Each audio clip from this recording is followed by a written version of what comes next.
My son stood up at a crowded restaurant and called me a loser to my face. His mother, my ex-wife, said nothing. Her new husband just smirked. I didn't say a word either. I just went home. And by the following Monday, I had started the process of taking back everything I ever gave my son. The car he drove, the penthouse he lived in, and the company he thought he built. He was about to learn that a loser like me built his entire world, and a loser like me could tear it all down.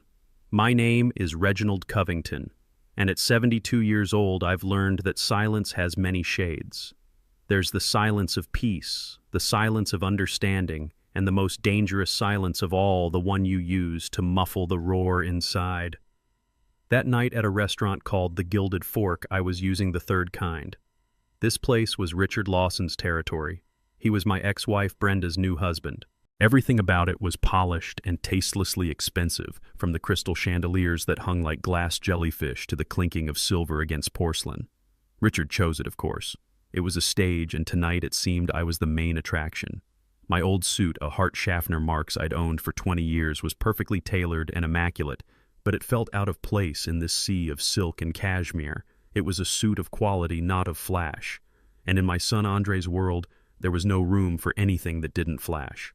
I could feel his eyes on me and those of his wife, Brittany. They weren't looking at me. They were assessing me. Every time I took a sip of water, I saw Brittany's brow furrow slightly, as if the way I held my glass was further proof of my failure. Andre was busier. He was performing. He leaned back in his velvet-upholstered chair, one arm draped casually over the back, the other swirling a glass of red wine. It was a gesture he'd copied from Richard. "The company is exploding," Richard Andre announced, his voice loud enough for the next table to glance over. "We just closed our second round of funding. Investors are lining up. Brittany's right, it's probably time I upgrade the 5 Series to a 7 Series. Brittany let out a little glassy laugh. "You deserve it, honey. You've worked so hard." I remained silent. I knew all about that second round of funding. I knew exactly where every single dollar came from, and it certainly wasn't from the line of investors Andre was imagining. Brenda, my ex-wife, sat there with a tight smile plastered on her face. She had changed. 5 years with Richard had worn away the practical woman I once knew, replacing her with a pale imitation who worried if her handbag was last season. She looked at Richard with an adoring gaze, as if he had personally invented success. "Our son is brilliant, isn't he, Reggie?" she asked, turning to me, but it wasn't a question. It was a statement, a silent comparison. "Our son is brilliant, unlike you." I just gave a slight nod and brought a piece of steak to my mouth. It was cooked perfectly, but I tasted nothing. All my senses were focused on the play unfolding before me. Richard, having let Andre have his monologue, finally spoke in his deep, patronizing tone. "Ambition is everything, Andre. Your father Reggie is a good man, a fine engineer, but he lacks that spark. He builds things for other people, never an empire for himself. In this world, if you're not building, you're being buried." It was an insult wrapped in a backhanded compliment, a technique men like Richard perfected. Andre nodded eagerly, like a devout follower hearing a sermon. "Exactly. I've tried to explain that to Dad so many times. The importance of taking risks, of building a personal brand. But he just talks about savings and safe investments. It's so dated." Dated was the word he used. Last time it was cautious. The time before that, traditional. The words changed, but the contempt never did. The dinner continued, a steady stream of boasts. Andre talked about their penthouse apartment with its city views, their upcoming vacation to Bali, the new watch Brittany had bought him. Every story was a stone thrown into my silence. I was the wall they were bouncing their achievements off of just to hear the sound they made. Finally, as dessert was served, a 7-layer chocolate cake that likely cost more than my monthly utility bill, Richard signaled the waiter. "The check, please. On my account." He said it casually, but his eyes flickered toward me. Another performance of power. That was the breaking point. Andre, maybe from the wine or maybe just high on his own arrogance, suddenly stood up. His chair scraped harshly against the floor. A few diners at nearby tables turned to look. "See," Andre said, his voice ringing out in the opulent room. He gestured from Richard to me. "That's the difference. Dad, you're a loser. You've spent your whole life in that dusty old house on those dirty construction sites." Then he turned to Richard, his voice full of admiration. "Richard is not. He's a winner." The air went thick. Brittany nodded smugly as if her husband had just spoken a great truth. Brenda stared down at her plate, her silence a final act of betrayal. Even the people at the next table quickly looked away, their feigned ignorance a testament to my public humiliation. I looked directly into Andre's eyes. For a split second I saw a flicker of the little boy I taught to ride a bike, a hint of regret. But it was buried too deep beneath layers of designer clothes and entitlement. I said nothing. The rage I expected to feel never came. In its place was a cold, sharp clarity, a terrifying certainty. It was over. The final thread had snapped. Slowly I placed my white linen napkin on the table beside my untouched cake. I stood up. My chair made no noise. My movements were deliberate, measured. I glanced at Brenda, at Richard, and finally at Andre. Then, without a word, I turned and walked out of the restaurant. The heavy wooden door closed behind me, cutting off the sound, leaving them to their hollow victory. I didn't have to say anything. My actions were about to speak for me. The air outside was cold, but it cleared my head. I didn't hail a cab. I walked. The wealthy Atlanta neighborhood slowly gave way to the quieter, more familiar streets of my own. My house stood under the shadow of an old oak tree, a solid 2-story brick home I'd designed and helped build myself 30 years ago. It wasn't flashy. It was durable. Like me. Inside, everything was in order. The smell of old mahogany and the paper from the books lining my shelves filled the air. This was my sanctuary, a world away from the phoniness I had just left behind. I didn't turn on the television. I didn't pour myself a drink. Anger clouds judgment, and tonight I needed to be colder than ice. I went into my study. It was a small room, but everything in it had a purpose. On the walls were blueprints of bridges and buildings I had helped create. Real things. Things that last. On a corner of the desk there was a silver-framed photograph. Andre, aged 5, wearing an oversized plastic construction helmet, grinning on my shoulders at a job site. His eyes then were full of pure pride and love. Where did I lose that boy? The question hit me not as a sharp pain, but as a dull, weary ache that had been building for years. I had been too quiet. I had hoped my unconditional love would be enough. I was wrong. Unconditional love does not mean unconditional sacrifice. Tonight, the sacrificing ended. I sat down in my worn leather chair and turned on my old, slightly slow but reliable Dell desktop. The screen glowed, illuminating my impassive face. I didn't browse the web or check my personal emails. My fingers moved with practiced ease, opening an encryption program I'd installed years ago. I typed in a long password, a string of letters, numbers, and symbols that no one else on Earth knew. A simple interface appeared on the screen with a list of folders. Their names were meaningless unless you knew what they really were. Covington Holdings, LLC, Oakwood Properties, LLC, AC Tech Solutions. Seed Funding Agreement Project, BMW 7 Series. Lease Contract, Richard Lawson, Consulting. Payment Schedule. Each name was a thread, an invisible thread I had used to weave the world my son now lived, in the world he thought he had created himself. It was like being the engineer of a bridge. You can't see the rebar hidden deep inside the concrete, but without it, the entire structure would collapse. Tonight, I was going to begin a structural integrity test. I opened a secure email client. The recipient was already saved. Alicia Warren, a brilliant attorney, a friend I trusted with my life. Alicia wasn't just my lawyer. She was the architect of the financial fortress I had quietly built. She knew every brick, every number. The email I wrote was short. No pleasantries, no long explanations. She would understand. Subject Initiate Sunset Protocol. Body Alicia. We need to meet. Tomorrow morning, your office. 8 a.m. Begin the dissolution process for all assets related to AC and associated parties. Priority 1, the vehicle. Reggie. Sunset Protocol was the name we had given it years ago, a contingency plan for a day just like this. A day when the sun would set on an empire built on a lie. I hit send. A soft whoosh echoed in the silent room. It was done. The first domino was now perched at the edge of the table. I felt no satisfaction, no glee. I just felt a strange, quiet calm. The calm of an engineer who knows his design is about to undergo its final definitive test. I had built Andre's life. Now it was time to see if he could stand on his own once I took the scaffolding away. Alicia Warren's office was on the 45th floor of a glass tower that overlooked Centennial Park. It was the kind of place that smelled of success, a mixture of expensive leather and freshly brewed coffee. But it never intimidated me. In many ways, I had helped build it. Alicia greeted me not with a handshake, but with a familiar, weary smile and a heavy ceramic mug. "Morning, Reggie," she said, her voice calm and steady. "I made the coffee the second I got your email. Black, no sugar. The way you drink it when you mean business." She was right. For 20 years, Alicia had been more than my lawyer. She was my strategist, my confidant, the keeper of my secrets. She was the only person on earth who knew the full extent of the financial fortress I had built. I took the mug, the heat warming my cold hands. "Thank you, Alicia."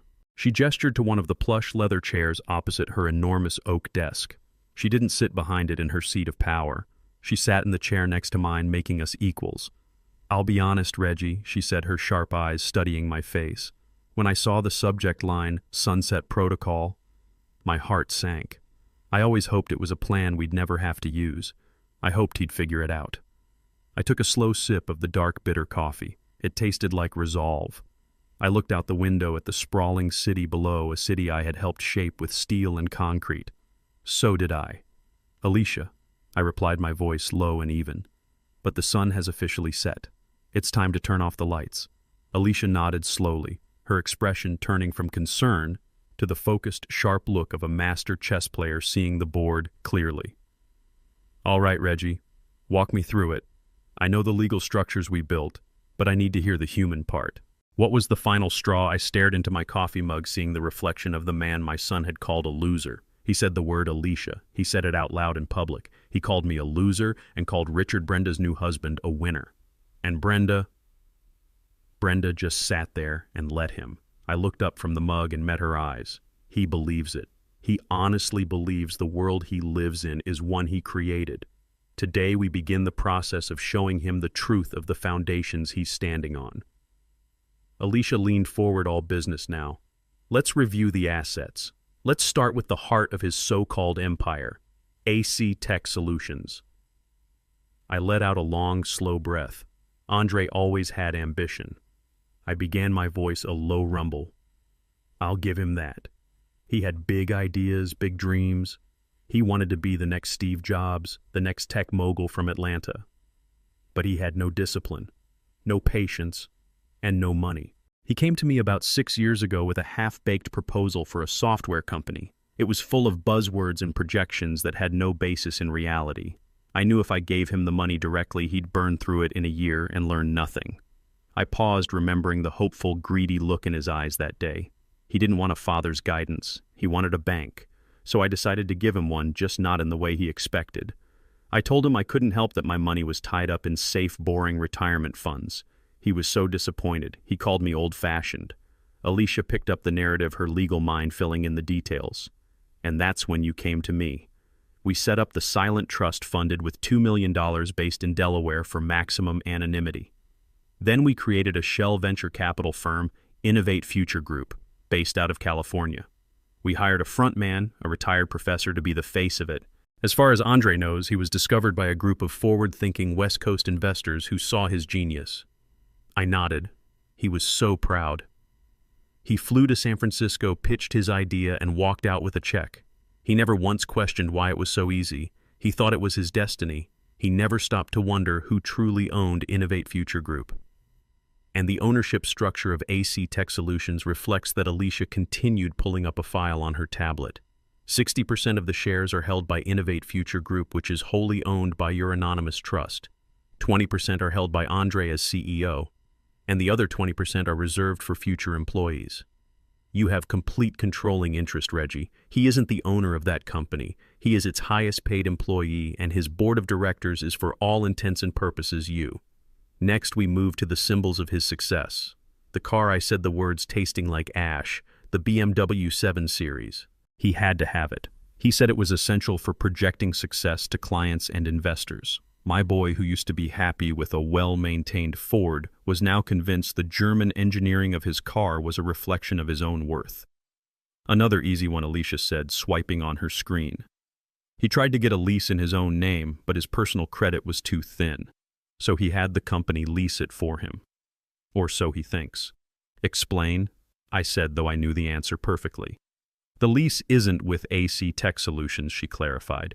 It's with a separate entity we created for asset management, Covington Holdings LLC. We presented it to Andre as a third-party fleet management company that AC Tech Solutions would contract with for executive vehicles. He signed the paperwork without a second thought, happy to get his shiny new toy. The contract explicitly states that the vehicle is provided for the use of a designated employee of AC Tech Solutions. The moment he is no longer an employee, the car is no longer his to use, I finished. The irony was corrosive. My holding company, a name he wouldn't even recognize, was providing the chariot for my winner son. He was driving my car paid for with my money, all while calling me a failure. Finally, we came to the biggest piece, the foundation of it all. The penthouse, I said softly. Alicia's expression softened for a moment. This one always felt different, Reggie. It was, I admitted. This was about Brenda as much as it was about Andre. After she left me for Richard, she became obsessed with appearances. She filled Andre's head with the idea that where you live defines who you are. He and Brittany searched for months for the perfect apartment, something that would make their friends jealous. They found the penthouse at the Oakwood. The Oakwood was a beautiful pre-war building that had recently been renovated, a perfect blend of classic architecture and modern luxury. Andre fell in love with it. He told me about it, complaining that it was just out of his price range. He asked if I could help with the security deposit. I told him no, I said to Alicia. I told him it was reckless to live beyond his means. Alicia smiled faintly. And what you didn't tell him was that you had bought the entire building 3 years prior. It was an undervalued asset in a neighborhood that was about to gentrify, I explained, the old engineer in me taking over. The numbers made sense. I purchased it through another LLC, Oakwood Properties. It was a good, solid investment. It was brilliant, Alicia corrected. When Andre applied for the penthouse, the landlord, a property management firm we hired, contacted him with a special offer. They said they were looking for a high-profile tenant like a tech CEO to add prestige to the building, and they were willing to offer him an employee incentive lease. His rent is virtually zero. He just pays the building fees. He signed it, bragging for weeks that the landlord was so impressed with him that he got the deal of a lifetime. He never read the fine print, I said. No one ever does, Alicia confirmed.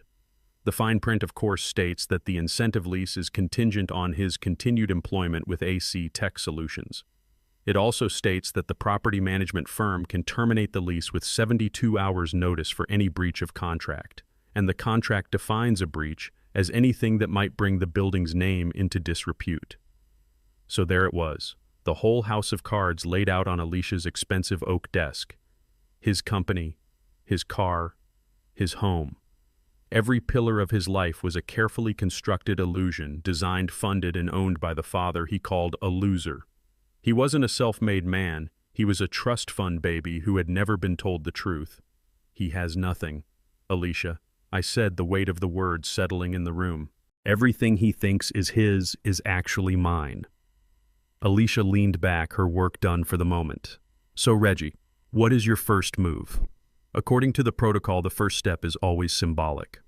I thought about the arrogant look on my son's face, the way he gestured with his hand that wore a watch I'd paid for driving a car I owned to go home to an apartment I provided.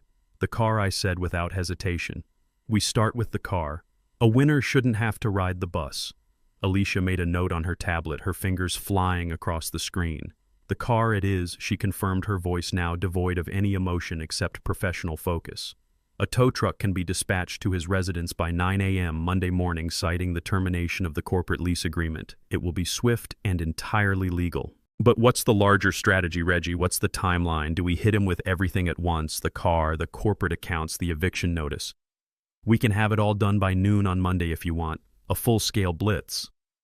I shook my head slowly, looking past her out at the skyline I knew so well. No, I said. That's not the way. That's destruction. That's revenge. And this isn't about revenge. What is it about? Then, she asked gently. I turned my gaze back to her, trying to find the right words. I thought about my life's work, about the physics of structures and the integrity of foundations. When you need to bring down a building, Alicia, you don't just set off dynamite at the base. That's messy, unpredictable. It sends shrapnel everywhere and hurts innocent people. It's an act of pure destruction. I leaned forward, my hands clasped in front of me. A true engineer, a builder, does it differently. You perform a controlled demolition. You dismantle it piece by piece. You remove the fixtures first, the shiny things that catch the eye. Then you take out the windows, his view of the world. Then you carefully remove the floors one by one until all that's left is the empty frame and the bare foundation. I don't want to destroy my son, Alicia. I want to dismantle the false life he's living. I want him to stand on the cold, hard foundation of reality and finally understand what it takes to build something real for himself. Alicia listened, her eyes never leaving mine. She understood. She wasn't just my lawyer, she was the daughter of a carpenter. She knew the language of building and breaking, a controlled demolition. She repeated, a new understanding dawning in her expression. It's legally cleaner, too. Each action is a separate, justifiable corporate or property management decision. No single action can be construed as a coordinated personal attack. It's airtight. Exactly, I said.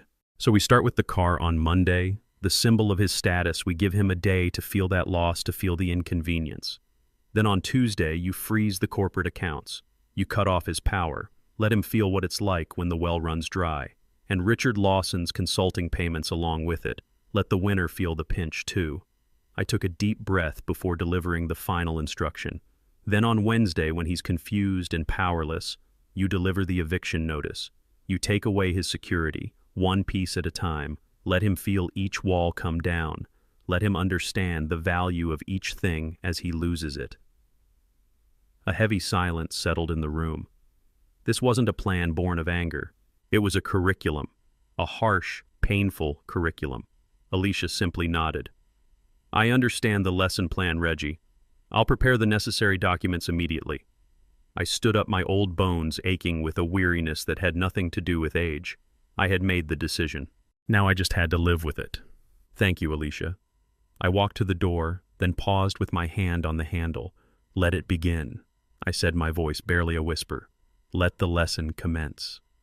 The rest of that week was perhaps the quietest of my life. After leaving Alicia's office, I felt a strange sense of peace settle over me. The decision had been made. The plan was in motion. There was nothing left to do but wait for the gears to turn. I spent Friday and Saturday in my garden. My rose bushes needed pruning, a task I usually enjoyed, but now took on with a new solemn purpose. My hands, calloused from a lifetime of work, moved with practiced precision. Snip, a dead branch fell away. Snip, an overgrown shoot that was taking nutrients from the main stem. I thought about what I was doing. Gardening is an exercise in ruthless compassion. You can't be sentimental about the parts of a plant that are weak or diseased. If you let them grow, they will eventually poison the whole bush. You have to cut them back sometimes almost to the stalk to give the plant a chance to grow back stronger, healthier. You do it not out of anger, but out of a desire for the plant to reach its full potential. My son was a magnificent plant that had become overgrown with the weeds of entitlement and arrogance. I was just the gardener doing the hard, necessary work. On Saturday afternoon, my phone buzzed on the small wooden bench beside me. I picked it up. Andre's name glowed on the screen. A week ago, my heart would have leaped. I would have answered immediately, ready to absorb whatever casual disrespect he threw my way just to hear his voice. Now I simply looked at his name. I watched it flash again and again, a desperate digital cry. Then I placed the phone face down on the bench and went back to my roses. An hour later, it buzzed again. This time it was Brenda. I didn't even bother to look. Her silence at the dinner table had been her answer. My silence was now mine.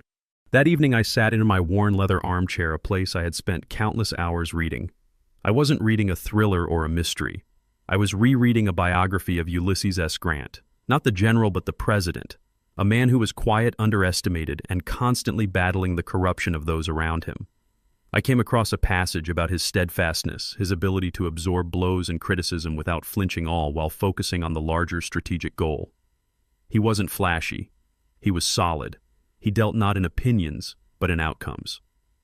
I closed the book and thought about the word Andre had used. Loser.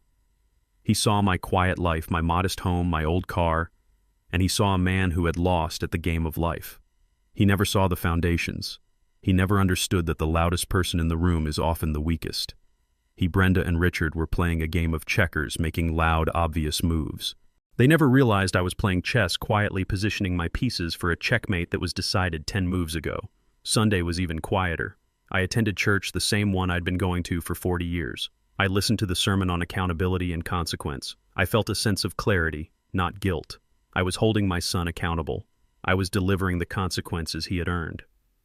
After the service, I spent the afternoon in my workshop sanding down a piece of old oak, the rhythmic motion calming my soul. The phone remained on the kitchen counter, silent now. They had likely given up, assuming I was sulking. They had no idea.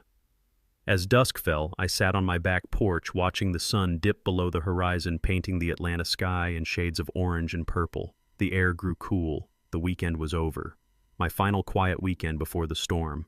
I thought of the name Alicia, and I had given the plan the Sunset Protocol. It was fitting. The sun was setting on my son's life as he knew it. And tomorrow morning with the dawn, his harsh, necessary education would begin. I felt no joy, only a profound, heavy certainty. The lesson was coming. I spent my weekend in quiet contemplation. My son, as I would later piece together from a series of frantic voicemails and tearful confessions, spent his in a cacophony of self-congratulation. While I was pruning my roses, he was on the phone with one of his friends, laughing as he drove his BMW down the highway, the city skyline blurring past his window. "Dude, you should have seen his face," Andre had said, his voice booming through the car's Bluetooth speakers. I finally just told him the truth. Called him a loser right to his face. Yeah, he just got up and walked out.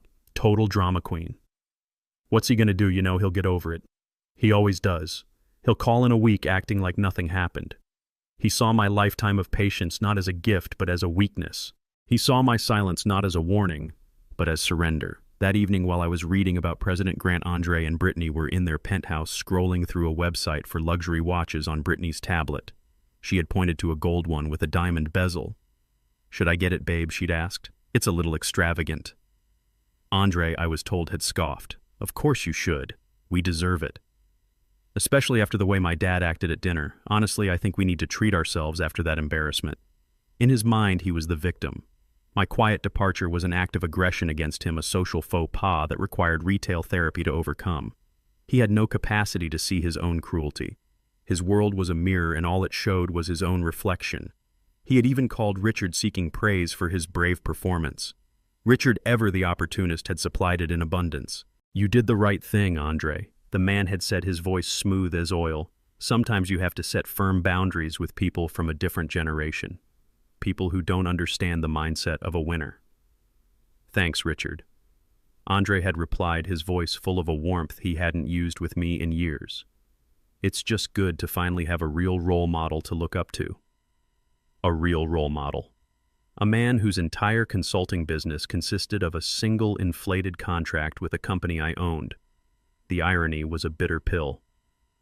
Andre had finished that weekend looking out the vast window of his apartment, the city lights spread out beneath him like a carpet of jewels. He was on top of the world he believed he had built. He likely thought of me, the old man in his dusty house, and felt a pang of what he probably mistook for pity. He probably thought, "He'll come around. He has to. He's got nothing else." But he was wrong. I did have something else. I had a plan, and the time for waiting was over. It was Sunday night, 10 p.m. The weekend was done. My house was dark except for the single lamp that cast a warm glow on the oak desk in my study. The quiet in the house was different now. It was no longer the calm after a decision, but the tense electric silence before a storm. The fuse had been lit on Friday, and it had been burning slowly, silently all weekend. Now it was nearing the powder keg. I wasn't pacing. I was sitting in my leather armchair, the biography of Grant resting in my lap, my eyes closed. I was listening, waiting. At precisely 10:01 p.m., a soft chime echoed from my old Dell computer, an email notification. I didn't rush. I took a deep breath, placed my book carefully on the side table, and rose from my chair. I walked to the desk, the wooden floorboards creaking softly under my weight. The screen was bright in the dark room. A single new email sat in my inbox. The sender was Alicia Warren. The subject line was simply, "Update." I moved the mouse and clicked it open. The body of the email was stark white, containing only 6 words standing alone in the center of the screen like a military command. I leaned in the reflection of the glowing text visible in my glasses. The first domino has been pushed. Monday morning dawned bright and obnoxious sunlight streaming through the floor-to-ceiling windows of the penthouse and glinting off the polished chrome of their espresso machine. For Andre, the world felt perfect. The weekend had been a triumph. He had finally put his father in his place, asserting his own status as the family's new alpha. He felt powerful, a feeling amplified by the expensive Italian suit he was putting on and the sleek black BMW 7 Series that was waiting for him in the reserved parking spot in the garage below. Brittany was humming as she applied her makeup, a small, satisfied smile on her face. "Are you sure you don't want me to drive you today, honey?" she asked, looking at his reflection in the mirror. "We could take the Benz. I have that spa appointment at 11. Andre chuckled, adjusting his tie. "Nah, I've got a lunch meeting with some new potential clients. I need to roll up in the Beamer. You know how it is.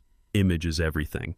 He leaned in and kissed her on the cheek, the scent of her expensive perfume filling his senses. "Besides," he added, his voice dropping to a conspiratorial whisper, "I think we've earned the right to show off a little. We're winners, remember?" She giggled and swatted him playfully. "Go on, get out of here, you big shot." Feeling on top of the world, Andre grabbed his leather briefcase and headed for the private elevator that went directly to the resident's garage. The ride down was smooth and silent. The doors opened to a pristine, well-lit space, and there it was, his car. It wasn't just a car, it was a statement. Long, low, and gleaming under the fluorescent lights, it was the physical embodiment of his success. He clicked the fob and the car chirped, its angel eye headlights flashing a welcome. But as he walked toward it, he noticed something was wrong. A large, grimy-looking tow truck was parked directly behind his BMW, its yellow hazard lights flashing rhythmically, casting an ugly, pulsating glow on the polished concrete floor. A man in greasy blue overalls was kneeling by his rear tire. Andre's good mood evaporated instantly, replaced by a surge of irritation. "Hey!" He barked, his voice echoing in the garage. "What the hell do you think you're doing? This is a private garage. You can't park here." The man in overalls stood up slowly, wiping his hands on a rag.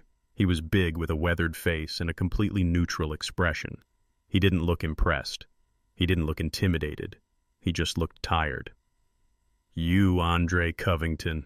he asked, his voice a gravelly monotone. "I am," Andre snapped. "And you're about to get your rust bucket towed if you don't move it in the next 10 seconds. You're blocking my car." The man didn't move. Instead, he simply gestured with his thumb toward the back of the BMW. "No, sir, I'm not blocking your car. I'm here to repossess it." The words didn't register at first. They were so absurd, so out of place in his perfect world that his brain refused to process them. He actually laughed, a short, incredulous bark. "Repossess it? You must be joking. This car is paid for. It's a corporate lease. You've obviously got the wrong car, pal." The driver just sighed, as if he'd had this exact conversation 1,000 times. He pulled a clipboard from the cab of his truck and held it out. Work order says black BMW 7 Series license plate, 8 Kilo Victor 391. Belongs to a Mr. Andre Covington. "That you..." Andre's face flushed with anger. This was humiliating. "Yes, that's me, but there's been a mistake.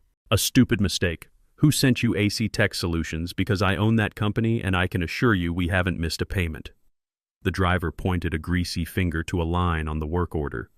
"The order's not from AC Tech, sir. It's from the title holder, a company called Covington Holdings, LLC. Andre stared at the name. Covington Holdings. It meant nothing to him. A surge of relief washed over him, followed by renewed fury. "See, I told you. I've never heard of that company. It's a clerical error. Now get your truck out of here before I call security and have you arrested for trespassing." The driver just shook his head, a flicker of something like pity in his eyes. "Sir, I've got a legally executed repossession order. If you have a problem with it, you need to call the leasing company." He turned his back on Andre and started attaching a heavy chain to the undercarriage of the BMW. The sound of metal clanking against metal was like a physical blow. "Hey, get your hands off my car!" Andre shouted, his voice cracking with rage. He pulled out his phone, his hands shaking so much he could barely unlock it. He found the number for the leasing company and jabbed the screen. Brittany was going to be late for her spa day. He was going to be late for his meeting. This was a disaster. After an excruciatingly long series of automated menus, a calm female voice finally answered. Premier Executive Leasing, this is Sarah speaking. How can I help you? My name is Andre Covington, he said through gritted teeth. You have made a massive mistake. You sent a tow truck to repossess my car, a BMW 7 Series. I need you to call it off right now. There was a moment of silence filled only by the sound of furious typing. I see your account, Mr. Covington, Sarah said, her voice perfectly polite and completely unhelpful. Yes, the BMW 7 Series. It looks like the repossession order was issued this morning at 8:05 a.m. I know it was issued. I'm telling you it's a mistake, Andre was practically shouting into the phone. The tow truck driver was now lowering the lift, preparing to hoist the front wheels of his beautiful car off the ground. I'm not seeing any mistake in the system, sir, Sarah continued, her tone unchanging. The lease agreement was terminated by the owner of the vehicle, Covington Holdings, LLC. I've never heard of Covington Holdings, he yelled. The lease is through my company, AC Tech Solutions. I can see that AC Tech Solutions was the authorized user, sir, she said calmly. But Covington Holdings, LLC is the legal owner and lessor of the vehicle. As the owner, they have the right to terminate the lease at any time per Section 4, Paragraph B of your agreement. We are simply the administrators. His mind was reeling. It made no sense. He felt a wave of dizziness. This is insane. Put me through to someone at Covington Holdings, then I'll clear this up. I'm sorry, sir, Sarah said, and for the first time he detected a note of finality in her voice. We don't have a public contact number for that entity. All communications are handled through their legal representatives. We have fulfilled our legal obligation by acting on their request. This matter is now closed on our end. Closed. It's not closed.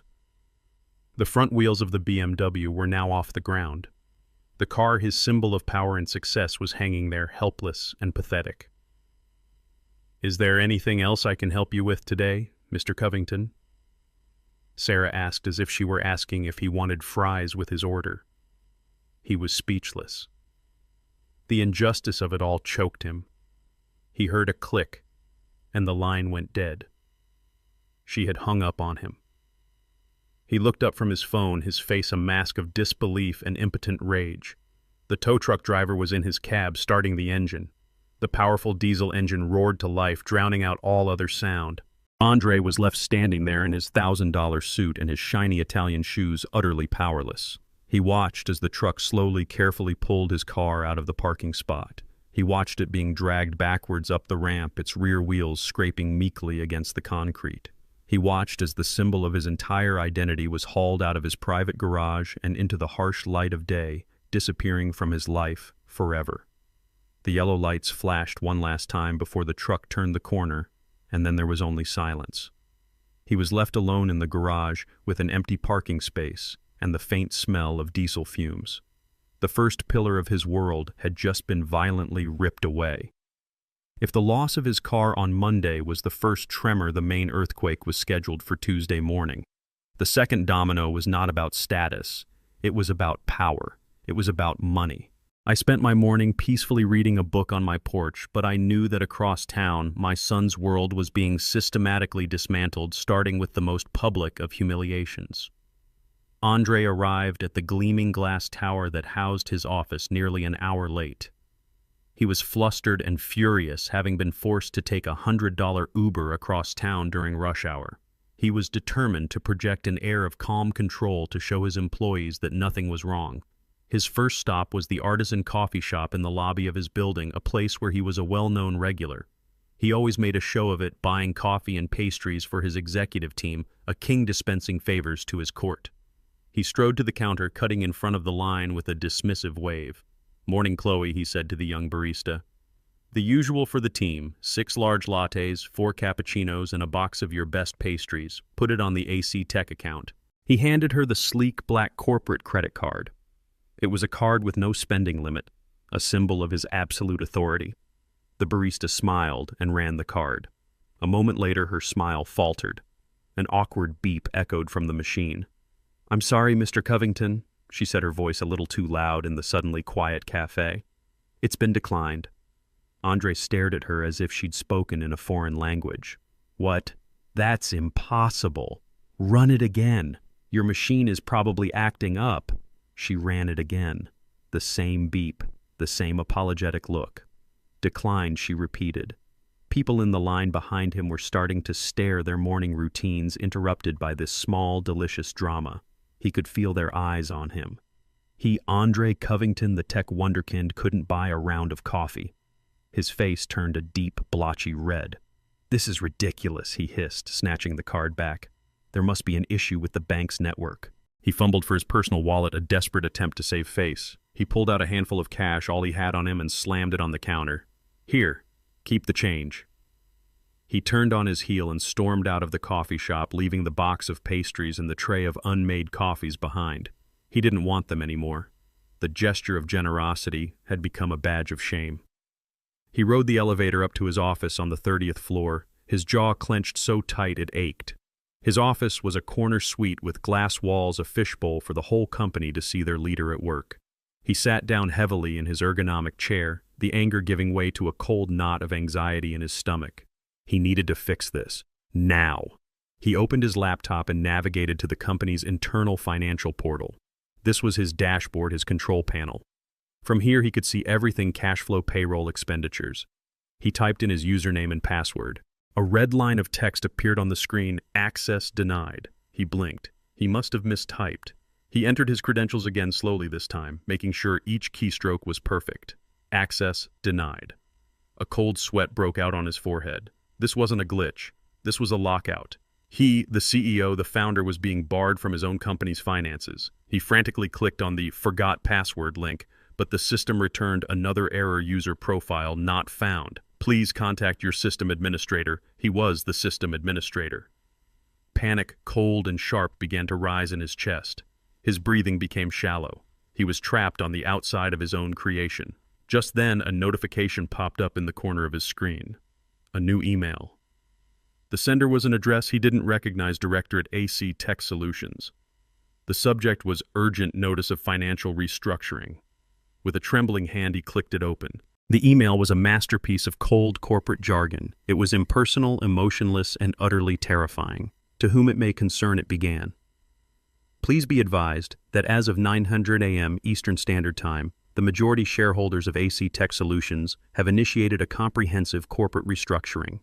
Under this directive, all executive-level access to financial accounts, corporate credit lines, and expenditure authorizations has been temporarily suspended, pending a full audit and review. All non-essential spending, including vendor contracts and consulting fees, is hereby frozen effective immediately. Further instructions will be provided in due course. It was signed simply, "The Office of the Directorate." Majority shareholders. The phrase echoed in his head. Who were they? He had always thought of the California VC firm as silent partners, happy to let him run the show as long as the numbers looked good. He had been wrong. They were not silent. And they had just stripped him of all his power without so much as a phone call. As he sat there staring at the screen, his world shrinking to the 4 glass walls of his office, his phone rang. The screen displayed Richard's name. For a second, he thought about ignoring it, but the habit of seeking his mentor's approval was too strong. He answered, trying to keep his voice steady. "Richard, hey." The voice on the other end was not the smooth, confident purr of the winner he knew. It was high-pitched, strained, and filled with raw panic. "Andre, what in God's name is going on? My monthly consulting fee, it didn't deposit. It's never late. I have payments due, Andre. The mortgage on the lake house, the payment on Brenda's new car. It's all automated." Andre felt the floor drop out from under him. The consulting fees, the email, it was all connected. I don't know, Richard." He stammered the lie, tasting like acid. "There seem to be some technical issues with the banking system here." "Technical issues?" Richard shrieked, his voice cracking. "My entire business. My only business is my contract with you. You told me this was a long-term secure partnership. You told me you were in control. You need to fix this, Andre. You need to fix this right now." The man he had called a winner, the role model he had praised just days before, sounded like a terrified child. Andre, who was used to receiving guidance from this man, was now being screamed at for answers he didn't have. "I'm trying, Richard," he said, his voice weak. "I'm looking into it." "Looking into it isn't good enough," Richard yelled. "My reputation is on the line. Brenda is asking me questions. What am I supposed to tell her? That her brilliant son can't even manage his own company's payroll?" The call ended with Richard hanging up in a rage, leaving Andre in a ringing silence. He was a king who had just discovered his castle was made of sand. He had no status, no power, and the one man he looked up to had just been exposed as a fragile dependent. He leaned forward and put his head in his hands, the gleaming city of Atlanta, visible through his glass walls, a world that suddenly felt 1,000,000 miles away. The second pillar had not just been removed, it had been pulverized, and he was standing in the dust. Wednesday was the day the final foundation was to be pulled out from under him. While I spent the day quietly sketching a new design for a community library, the third and final act of my son's education was being set in motion. The first blow had taken his status. The second had taken his power. This one was designed to take his sanctuary. Andre came home that evening a broken man. He had spent the day in his glass-walled office, a prisoner on display. He had been forced to cancel meetings, to dodge calls from vendors, and to endure the pitying, curious stares of his own employees. He had no car, no money, and no answers. The penthouse, once his triumphant fortress in the sky, was the only thing he had left. He walked through the door, hoping to find some comfort, some refuge from the nightmare his life had become. Instead, he found Brittany. She was not the bubbly, supportive wife he had left that morning. She was a storm cloud of anxiety and terror pacing the vast living room like a caged animal. Her face was pale, her eyes red-rimmed from crying. She had clearly been on the phone all day hearing the whispers, the rumors. The news of his public humiliation at the coffee shop had spread like wildfire through their social circle. Her spa day had been a parade of concerned friends asking questions she couldn't answer. "Andre, what is happening?" she cried the moment he walked in, her voice shrill. "My credit card was declined at the salon, my personal card. The one you pay for. They said the account was frozen. I had to use my emergency debit card. I have never been so embarrassed in my entire life." Andre didn't have the energy to fight. He dropped his briefcase by the door, the sound echoing in the cavernous, silent apartment. "I don't know, Brittany," he said, his voice hollow. "There's some kind of hostile takeover happening. The investors, they've locked me out of everything. I'm trying to fix it. Trying to fix it," she shrieked, her voice rising with hysteria. "Our friends are calling me Andre. They're asking what's wrong. Jessica heard from someone at your office that you're being forced out. Is that true? Are you losing your own company?"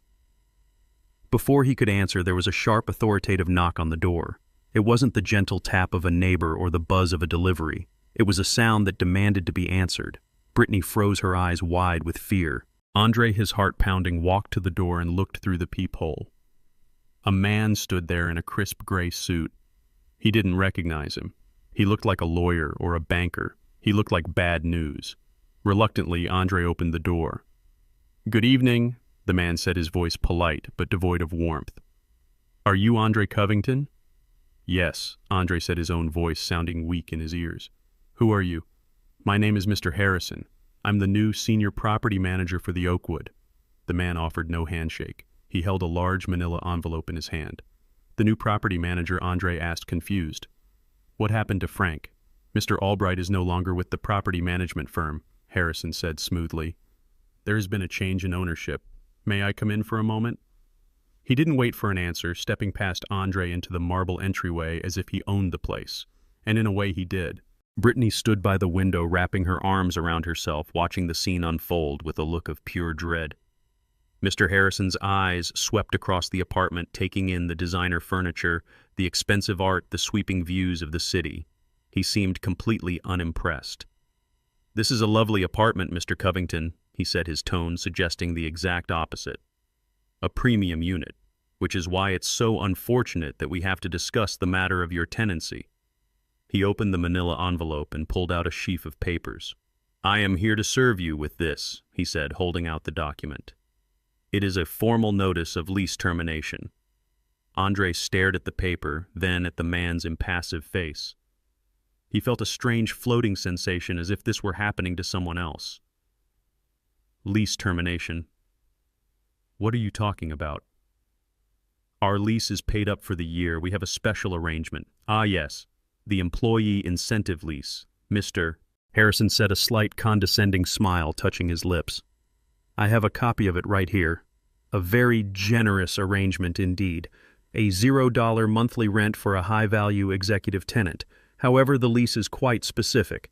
I'll direct you to Section 7, Clause C. He tapped a highlighted paragraph on the document in his hand. The lease is explicitly contingent upon your continued employment with an affiliated company, in this case AC Tech Solutions. It has come to our attention as the property owners that you are no longer employed there in a capacity that qualifies you for this incentive program. I haven't been fired, Andre insisted, his voice rising in desperation. My access has been suspended. It's a temporary situation. Our legal department disagrees, Mr. Harrison said, his voice like ice. They have received official notification from the Directorate of AC Tech Solutions that your employment status has been fundamentally altered. As such, your lease is in breach of contract. The property owners are exercising their right to terminate the agreement. He finally handed the papers to Andre. You have 72 hours to vacate the premises. That is by 5 p.m. on Friday. 72 hours. The words hung in the air, deadly and absolute. Andre looked down at the document in his hand. It was cold, official, and filled with legal language he didn't understand. But he understood the conclusion. They were being kicked out. That's when Brittany finally broke. A choked, guttural sob escaped her lips. No, she whispered. No, no, no. The whisper grew into a wail. Vacate. Where are we supposed to go? All our things are here. My clothes. My shoes. This is our home. She turned on Andre. Her face twisted with a mixture of fear and pure rage. You did this, she screamed, pointing a trembling finger at him. You did this with your arrogance, your stupid fight with your father. You ruined everything. Brittany, stop it, Andre pleaded, but his words were drowned out by her hysteria. Stop it. I will not stop it. I gave up my career for you. I moved into this apartment for you. I built my entire life around your success, and you've thrown it all away because you couldn't just be a decent son. What are my parents going to say? What am I going to tell my friends that we're homeless? Mr. Harrison watched the domestic drama unfold with the detached interest of a scientist observing insects. My work here is done, he said, turning to leave. A moving crew can be recommended if you require one. Please ensure all personal belongings are removed by the deadline. Any items left behind will be considered abandoned and will be disposed of. Good evening. He walked out, closing the door softly behind him, leaving them in the ruins of their beautiful, empty life. The silence that followed Brittany's sobs was more terrifying than the shouting. Andre stood there, the eviction notice clutched in his hand. His eyes scanned the document, searching for a loophole, a mistake, anything. And then he saw it. At the bottom of the page, under the signature of Mr. Harrison, was a line of small print. This notice is served on behalf of the legal property owners, Oakwood Properties, LLC. Oakwood Properties, another name he didn't recognize, another invisible force controlling his life. A car repossessed by Covington Holdings, a company seized by anonymous shareholders, a home taken by Oakwood Properties. It was a coordinated attack. This wasn't bad luck. This wasn't a hostile takeover. This was personal. And in that moment of absolute despair, as he stood in the home he no longer owned with the wife who now hated him, stripped of his car and his money, a lifetime of resentment and denial finally coalesced into a single burning point of rage. There was only one person who could be behind this. One person who was quiet enough, clever enough, and he now realized ruthless enough to orchestrate such a complete and total destruction. The person he had dismissed as a failure. His hands shook as he pulled his phone from his pocket. He didn't think about what he would say. He was past thinking. He was a cornered animal, and he was going to lash out at his tormentor. He found the number he hadn't called in over a week and hit dial. It rang once, twice. Then he heard the calm, familiar voice on the other end. Hello? The sound of his father's voice, so steady and untroubled, broke the last of his restraint. You, Andre snarled into the phone, his voice a venomous whisper. You did this. All of it. The car, the company, the apartment. This was you, wasn't it? He wasn't asking a question. He was making an accusation. He heard a long silence on the other end of the line. It was the same silence from the restaurant, the same silence from the weekend. But now it wasn't a silence of weakness. It was the silence of absolute power. When my voice finally came, it was quiet, but it carried the weight of an anvil. "Andre," I said, "I think it's time we had a talk." He arrived less than 30 minutes later. I heard the sound of a cheap Uber pulling up, the kind with a rattling engine and a driver who was talking too loudly on his phone, a far cry from the silent electric purr of his BMW. I didn't go to the door. I simply waited in my study, the same room where I had launched the protocol that had systematically erased his life. I heard the doorbell ring, a frantic, impatient jab. I let it ring again before I used the intercom on my desk. "The door is open, Andre. Come to the study." He stormed in, not with the confidence of a CEO, but with the blustering rage of a cornered child. His expensive suit was wrinkled, his tie was loosened, and his face was pale and slick with a sheen of desperate sweat. He stood in the doorway of my small study, his chest heaving, his eyes scanning the room as if searching for the hidden levers of his destruction. He looked at the old oak desk, the shelves overflowing with books on engineering and history, the framed blueprints on the wall. For the first time in his life, he was seeing this room not as his father's dusty, boring hobby space, but as it truly was, the command center. I was sitting in my worn leather chair behind the desk. I didn't stand up. I didn't raise my voice. I simply watched him, my hands folded calmly on the desk's surface. In this room on my territory, I was the one with the power.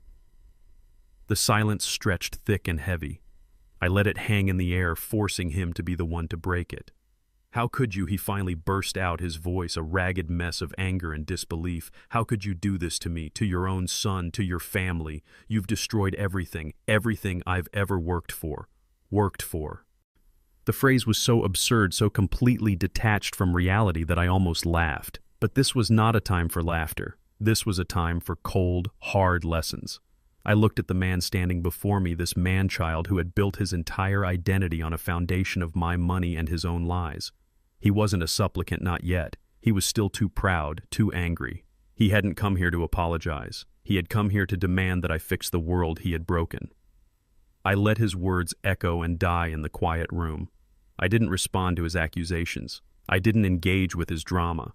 I simply gestured to the simple wooden chair opposite my desk. "Sit down." "Andre," I said, my voice quiet, but carrying an authority he had never heard from me before. "The yelling is over. You've had your say. Now it's time for you to listen." He sat. The anger hadn't left his face, but it was now mixed with a confused, fearful apprehension. It was the look of a man who senses the ground is about to give way beneath him, but doesn't know why. I didn't give him time to gather his thoughts or formulate another accusation. I simply swiveled the large monitor on my desk to face him. The screen was blank except for a single folder in the center labeled simply, "The Foundation."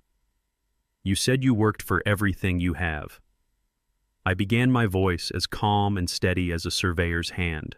"That's a commendable sentiment. So, let's review your work. Let's start with your greatest achievement. AC Tech Solutions." I clicked open the folder.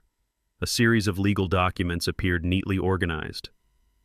"Do you remember 6 years ago when you pitched your idea to those venture capitalists in California, Innovate Future Group?" He nodded slowly, a flicker of his old pride in his eyes. "They saw my potential. They believed in my vision." "They did," I agreed, "because I instructed them to." I clicked on a document titled Innovate Future Group Incorporation. The articles of incorporation were clearly displayed. I pointed to the section listing the primary shareholder. "Innovate Future Group is a shell corporation, Andre. It was created by my lawyer, Alicia Warren, for the sole purpose of funding your company. And as you can see, it is wholly owned by an anonymous trust based in Delaware." His eyes narrowed, struggling to understand. "A trust?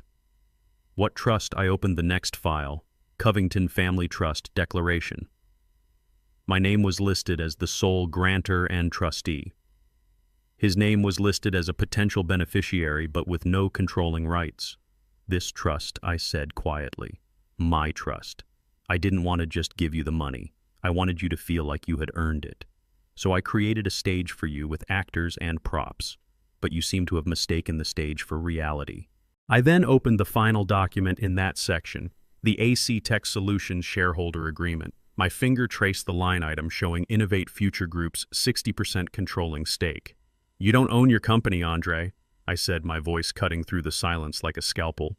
"You are its chief employee. You have a 20% stake, a generous gift, but one that leaves you with no actual power.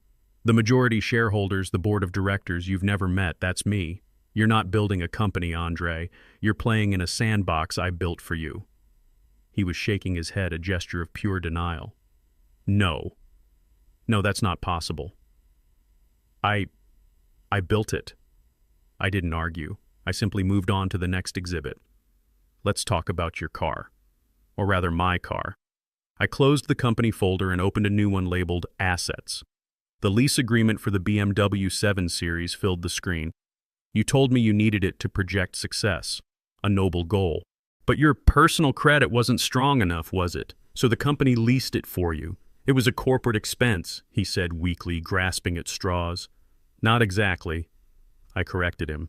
"Your company doesn't have the credit for a vehicle like that either. The lease, as you can see, is not with AC Tech. It's with a different company." I highlighted the name at the top of the contract. "Covington Holdings, LLC. Another one of my companies. You were listed as an authorized user and employee perk. You didn't earn that car, Andre. You were permitted to drive it. And when your behavior no longer merited that perk, the permission was revoked. It's that simple." He looked as if he had been physically struck. The symbol of his status, the very machine that announced his arrival as a winner, was just a hand-me-down from the father he scorned. He opened his mouth to speak, but no words came out. I was relentless. I moved to the next folder. And then there's the penthouse. Your castle in the sky. I opened a file containing the deed to the Oakwood building. The owner was listed clearly, Oakwood Properties, LLC. I then brought up the incorporation papers for that LLC. Again, my name was the only one on it. "You told me about that apartment," I said, my voice softening slightly, a calculated move to make the blow land harder. "You said it was perfect, but just out of your price range." You were right. It was. You couldn't afford it. In fact, no one can rent that particular unit. "But the lease," he stammered. "The employee incentive lease?" "There is no such thing," I said flatly. "That was a fiction, a story created by the property management firm that works for me to make you feel special. The truth is much simpler. I bought that entire building 3 years ago as an investment. You weren't a high-profile tenant. You were my son living rent-free in my house. You weren't a resident, Andre. You were a guest, and your behavior was no longer welcome." The blood had drained from his face. He was staring at the screen, at the irrefutable black and white proof of his entire fraudulent life. Every pillar he had used to define himself, his company, his car, his home, was an illusion I had created. He looked up at me, his eyes wide with a dawning horror. The anger finally extinguished, replaced by something much worse, utter humiliation. But I wasn't finished. There was one more piece, the keystone that held the entire rotten arch together. "You called me a loser," I said, my voice dropping to a near whisper. "And you called Richard Lawson a winner. You looked up to him. You called him a role model. Let's talk about your role model." I opened the final folder. It was labeled simply, Consulting. Inside was a single document, a contract between AC Tech Solutions and Richard Lawson Consulting. I scrolled down to the payment schedule, a recurring monthly payment of $50,000. "Richard is a business consultant," I explained. "And a consultant needs clients. Did you ever wonder why he never talked about his other clients? Why his only business seemed to be giving you advice?" Andre stared at the numbers on the screen. He knew them well. He was the one who authorized the payments. That $50,000 monthly fee. That's his only income. Andre, your company is his only client. And since your company is funded entirely by my money, I let the sentence hang in the air, letting him connect the final devastating dots himself. His eyes went wide. The realization hit him like a physical blow. He actually recoiled in his chair. "The winner you admire so much," I continued, my voice calm and precise. "The man your mother left me for the man who lives in a big house and drives a fancy car and lectures me on ambition. His entire lifestyle is funded by me. I pay his mortgage. I pay for your mother's new car. The money flows from my trust through your company and directly into his pocket. The winner your mother chose is on the payroll of the loser she left behind. That was it. That was the final blow. He made a small choking sound. The entire edifice of his life, his success, his heroes and villains, his identity, it all came crashing down in the silence of that small, dusty room. He finally understood. He wasn't a player in the game. He wasn't even a piece on the board. He was just the ball passed between hands, and he had never even known it. I leaned back in my chair and closed the laptop. The presentation was over. "I didn't take anything from you, Andre," I said, my voice now gentle, the lesson delivered. "I simply took back what was mine. A loser has to manage his assets carefully, you see. Now, for the first time in your adult life, you have the opportunity to become a real winner, all on your own." I stood up and walked out of the room, leaving him alone with the wreckage. I looked at my son, truly looked at him for the first time in what felt like a decade. The arrogant CEO was gone. The resentful child was gone. All that was left was a broken man sitting in a simple wooden chair in a dusty old study, stripped bare of all his illusions. There was no victory for me in this moment, only a deep, profound sorrow for the years we had lost, for the boy who had gotten so lost inside the man. This final act was not about punishment, it was about purpose. He needed to understand why. "I know this is hard to understand right now, Andre." I began, my voice softer now, the sharp edges of the lawyer and the strategist falling away, leaving only the father. "And I know you hate me. You have every right to. But I need you to listen very carefully.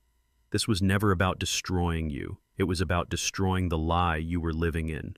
The man at that dinner table, that wasn't my son. That was a hollow shell, a puppet built from my money, and Richard's empty words, and your mother's obsession with appearances." I gestured around the room to the evidence of a life built with hands, not just with money. "You've been living on a stage, Andre, playing the part of a successful man. All I did was take down the set. What you're feeling right now, this fear, this humiliation, this gut-wrenching emptiness, it's the first real thing you've felt in a very long time. This is the foundation. This is ground zero. This is where a man begins to build a life, not just pretend to have one." He looked up at me, his eyes pleading, perhaps expecting me to offer him a lifeline to tell him this was all just a temporary lesson. I offered him none. "The trust I created for you still exists," I told him. "Your name is still in it, but you will not see another dime of my money, not until you have proven you can build something of your own. Go get a job, Andre, a real job, not a title. It doesn't matter if it's waiting tables or working construction. Pay rent on an apartment you can actually afford, not one you can show off. Learn the value of a dollar that you have earned with sweat and exhaustion. Learn humility. Learn respect. And most importantly, learn who you are when you have nothing." I stood up the old leather of my chair, groaning in protest. "Maybe one day, years from now, you'll become the man I always hoped you'd be. Not a winner by Richard's definition, but a man of substance, a builder. A man who understands that his worth is not in what he owns, but in who he is. Until that day, you are on your own." With that, I slowly and deliberately closed the lid of my laptop.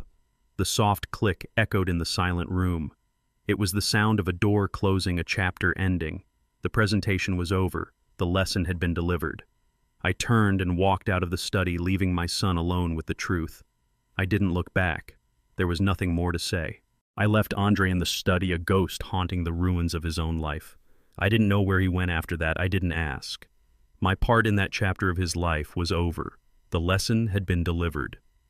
Whether he learned from it or not was now entirely up to him.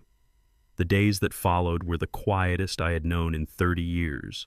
The house felt lighter, as if a great oppressive weight had been lifted from its very foundations. There were no frantic phone calls, no passive-aggressive text messages, no manufactured family dramas that required my silent financial intervention. There was only peace. A week later, I was sitting on my back porch as evening settled over the neighborhood. The Georgia air was warm and thick with the scent of jasmine from the vine climbing the trellis beside me. I held a cool glass of iced tea, the condensation dripping onto the worn wooden armrest of my rocking chair. The chair moved back and forth in a slow, steady rhythm, a cadence of contentment. I wasn't waiting for anything. I wasn't anticipating a call or worrying about a problem. I was simply present. For the first time in years, my mind was not occupied with my son's manufactured crises or my ex-wife's insatiable desire for more. I was alone, but I was not lonely. The silence was not the silence of absence, but the silence of serenity. I thought about the word Andre had used at that dinner, the word that had set all of this in motion: loser.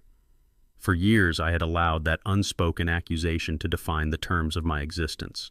I had poured my life's work, my intelligence, and my fortune into a bottomless pit of his and his mother's ego, all in a desperate, misguided attempt to prove I wasn't what they thought I was. I had sacrificed my own peace to fund their chaotic lives. But sitting there listening to the crickets begin their nightly chorus, I realized the truth. I had never been the loser. I had been the host for a parasite. And now, I was finally free. I had completed my final project. It was not a bridge of steel or a building of concrete. It was the careful, painful demolition of a toxic family structure. And now, in its place, there was room for something new to grow. I didn't know what the future held for my relationship with my son, but I knew my own future was finally mine. The sudden jarring ring of my cell phone on the small table beside me felt like a violation of that newfound peace. I looked at the screen. It was Brenda. I almost didn't answer. I had nothing left to say to her, but some part of me, a lingering curiosity, perhaps wanted to see the final act of this play. I let it ring a few more times, a small assertion of my new boundaries, before I picked it up. I pressed the button and held the phone to my ear but said nothing. For a moment, all I heard was ragged, frantic breathing. Then her voice came through a torrent of raw, unfiltered panic. It was not the voice of the poised, condescending woman from the restaurant. It was the desperate shriek of someone whose world was on fire. Reggie. Reggie. Thank God. You have to do something. You have to help us. I remained silent, letting her words rush into the void. It's Richard, she cried, her voice cracking with a sob that held no sadness, only terror. He's ruined. It's all gone. The consulting contract with Andre's company. It was everything. They terminated it. We got a notice from the bank this morning. They're foreclosing on the house.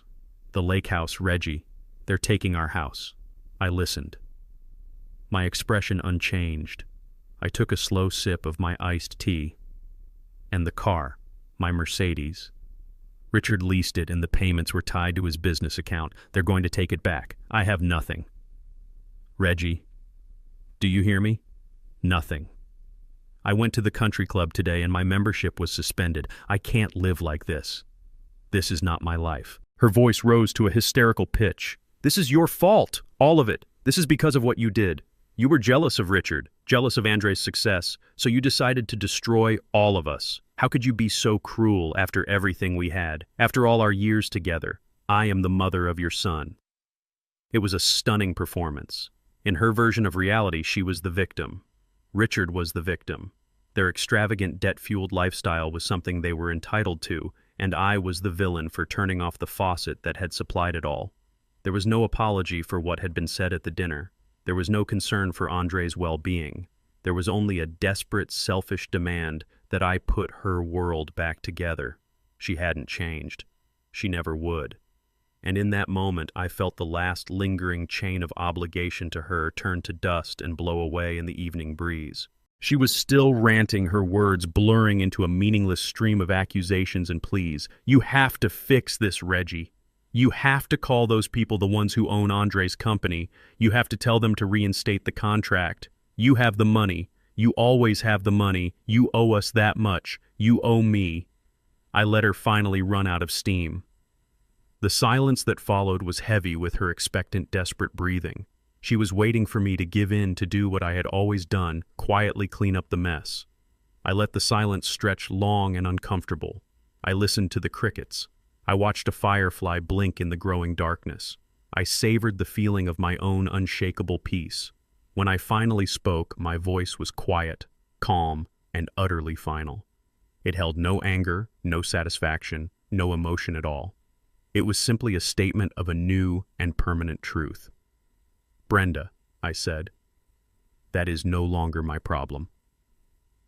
I didn't wait for a reply. I didn't need to hear her shock, her rage, or her pleas. The conversation was over. A conversation that had been going on for 30 years was finally mercifully over. I pressed the end call button on the screen and placed the phone face down on the table. Then I leaned back in my rocking chair. The slow, steady rhythm returned. The scent of jasmine filled the air.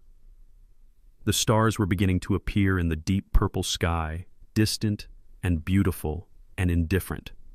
I had reclaimed my dignity. I had reclaimed my peace. I had reclaimed my life. And in the profound, perfect silence of that Georgia evening, I finally felt like a winner. This painful chapter taught me a lesson that took 72 years to fully understand.